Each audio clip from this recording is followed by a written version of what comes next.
Crazy story of millionaire client. Okay, prepare yourself for a wild ride.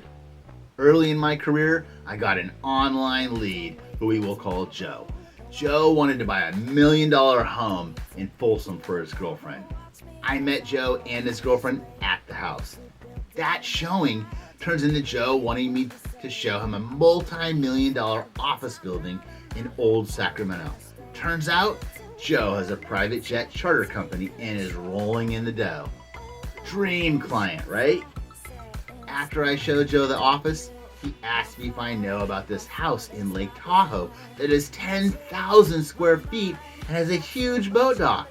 Listing price, $30 million. At this stage, half of my brain is doing the math on what my commission would be on a $30 million listing, and the other half is telling me something just isn't right. As I am contemplating this, Joe shares that he is headed down to the Harley dealership to buy a new motorcycle. So I decide to play detective and drive down to the Harley dealership to see if he's just all talk. And I take a look through the dealership window, and lo and behold, Joe is talking to the salesman. I also did a little online research on Joe's charter company, and it looks legit. So off to Tahoe we go. However, all of a sudden the girlfriend, who was around 45, which was similar to Joe's age, has been replaced by a new girlfriend who's, I don't know, maybe 25. Joe explains to me the first girlfriend was really just a single mother who he had a platonic relationship with that he wanted to help out. Yeah, red flag number one. On the way to Tahoe, we stop for food, and Joe starts telling me all about the architect who designed the house we are going to see. The facts he knew about the architect and the house were very detailed. Unfortunately, Joe forgot his wallet, so I offer to pay for the breakfast, since, I might be making a pretty large commission on this sale, right? Yeah, red flag number two. Anyway, we get up to Tahoe, and we must have spent 2 hours touring this incredible Tahoe property owned by a Dallas oil magnate. Joe loved it and instructed me to promptly write an offer. I let Joe know that to move forward, I needed to provide bank statements if he was going to pay cash, or a loan approval if he was going to borrow the money.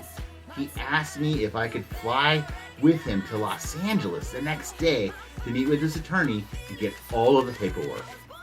5 a.m. came bright and early, but I was packed and waiting for the car service Joe was sending to get me to take me to his jet when the phone rang.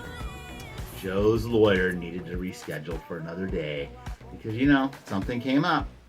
Yeah, red flag number three. Needless to say, Joe just couldn't get back on his attorney's calendar. At this point, I called a friend of mine in law enforcement and had Joe's background run. Turns out, Joe liked to boost cars for a living, and he didn't own a charter company. I ended up calling Joe's parole officer and had a nice chat about his path to committing fraud. A couple days later, I received a call from a very angry Joe who told me not to ever call his parole officer again. In return, I suggested he never try to commit fraud again. About a month later, a friend calls me about how excited his female friend is that I am showing Joe homes. Turns out Joe is using my email communications and email communications with other realtors about homes to show women as a way to make them think he was wealthy so he could get dates. So the lesson learned, when you think something is too good to be true, it probably is. If you find yourself in a situation like this, or would just like to speak to me more about how to prevent getting into a similar situation, schedule a free strategy session with me and I'll be happy to meet with you.